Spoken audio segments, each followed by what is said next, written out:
Daughter-in-law's farewell. There was a rich merchant named Jeevan Lal in a village. He was 50 years old. His wife's name is Rajeshwari, and she is 45 years old. They had a 22-year-old son. His name is Ramesh. Ramesh's wife name is Kamla. Kamla is only 19 years old. Kamala's elder brother's name is Pramod. Gauri is Jeevan Lal's daughter. Jeevan Lal's son Ramesh had got married only for 5 months ago. There is a tradition in India that the parents take their daughter home during spring of the first year of the marriage. There she would be given a special feast and the newly married women would also come to town that year. They enjoy playing swings and other games together. This is a very important formality.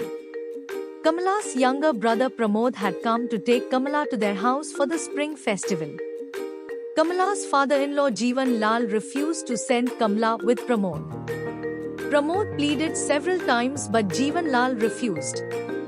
When asked the reason, Jeevan Lal said that the bridegroom's invitation was not done properly during the marriage and the dowry was not given properly, which caused Jeevan Lal a lot of shame among his relatives and they all laughed and he was very upset.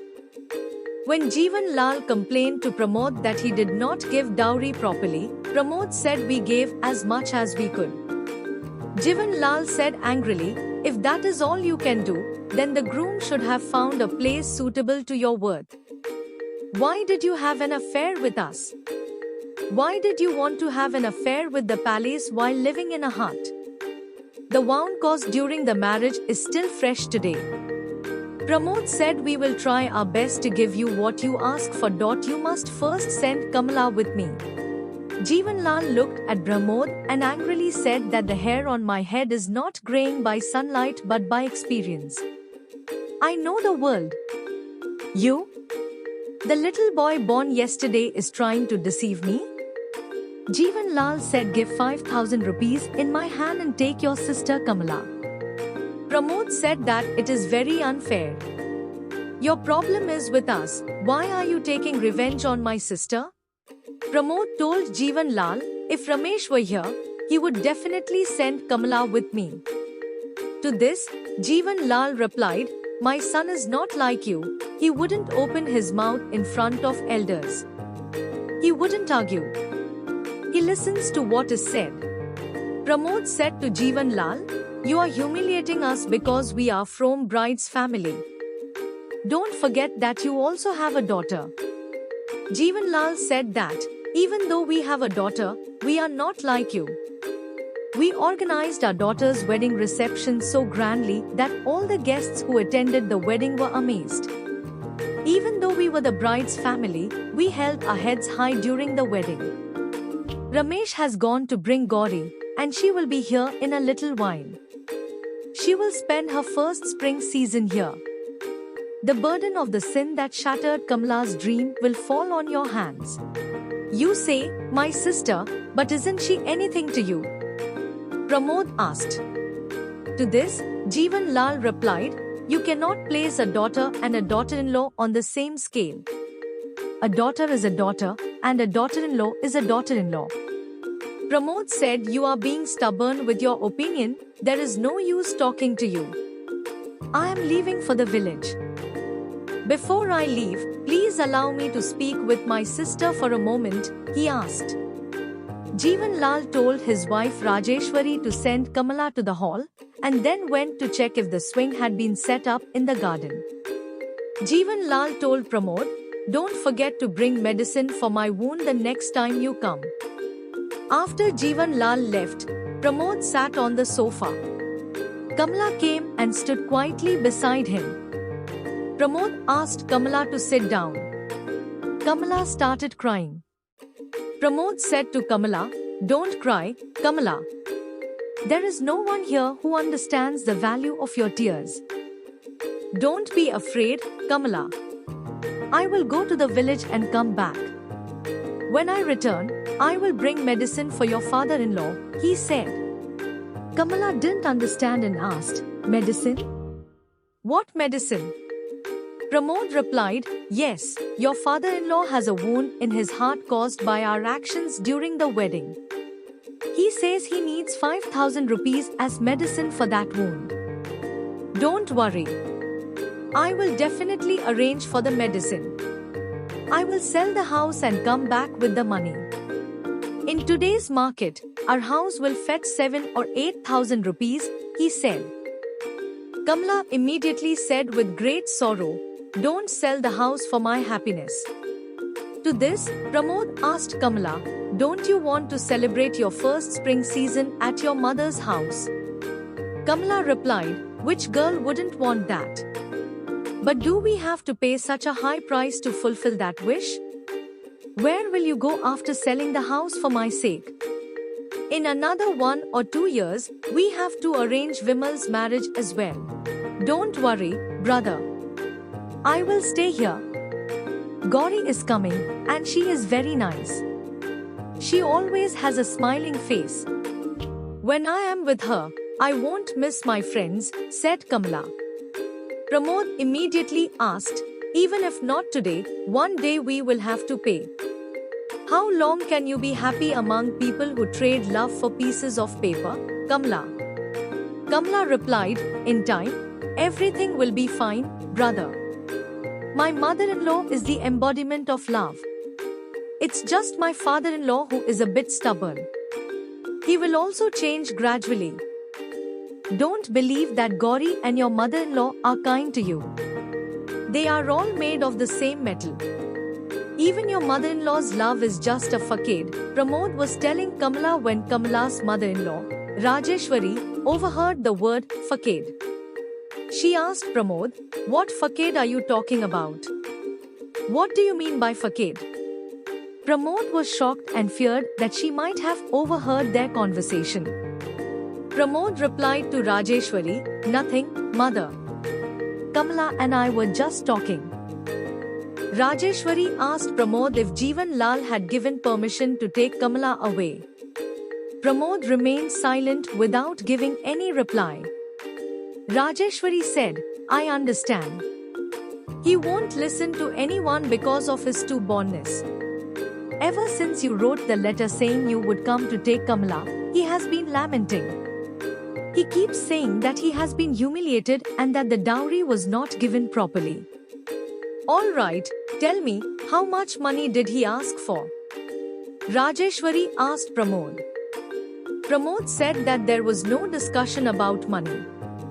To this, Rajeshwari replied, "Are you lying to me? I know my husband. Tell me how much money he asked for." Pramod said, "He asked for 5,000 rupees. Rajeshwari said, "I will give you 5,000 rupees. Throw it in his face and take Kamla away. He loves money more than people." Pramod told Rajeshwari, "Mother, you don't need to give money. I will go to the village this time without taking Kamla. I will come back with the money." To this, Rajeshwari replied, "What? You are leaving without taking Kamla while I am here? Think about how much your mother will be saddened. I know what a mother's heart is like. I also have a daughter. Just as I am eagerly waiting for Gauri to come, your mother will be waiting for Kamla." Rajeshwari then gave Kamla the key to the cupboard and told her to go inside and bring 5,000 rupees. Kamla stood there crying without going inside. Rajeshwari hugged her and said, "Don't cry." Jeevan Lal stood at the door and loudly asked Rajeshwari, "Rajeshwari, it's time for Gauri to arrive. Have you made the arrangements for her welcome?" His gaze fell on Pramod. He said to Pramod, "Are you still here? Now watch how we welcome our Gauri." Rajeshwari asked Jeevan Lal, "Can't you ever say a good word?" Jeevan Lal replied, "What did I say wrong now?" Rajeshwari asked, "Do you think you are the only honest and honorable person in this world?" Jeevan Lal said to Rajeshwari, "Your job is to find fault with every word I say." He then looked at Pramod and asked, "Pramod, did I say anything wrong to you?" Pramod replied, No, you are right. In this world, only those who have money are honest and true. Everyone else is a fraud. While they were talking, they heard the sound of a car arriving outside. Jeevan Lal immediately exclaimed, "My daughter has arrived, my daughter has arrived," and ran outside. He shouted to Rajeshwari to bring the tray of sweets. Jeevan Lal went to the door. Only Ramesh got out of the car with a sad face. Jeevan Lal asked Ramesh, "Where is Gauri?" Ramesh replied, "Gauri didn't come." Jeevan Lal immediately asked, "Is Gauri not well?"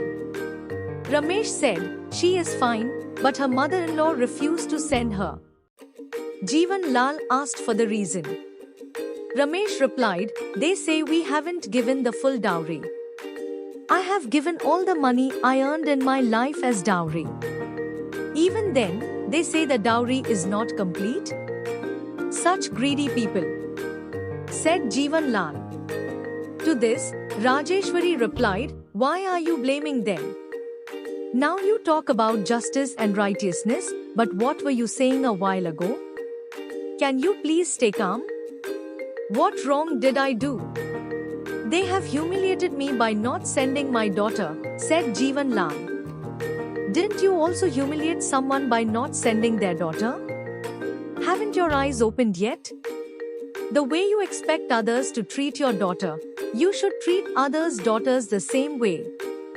Until you consider daughters and daughters-in-law equally, you will not find peace and happiness," said Rajeshwari.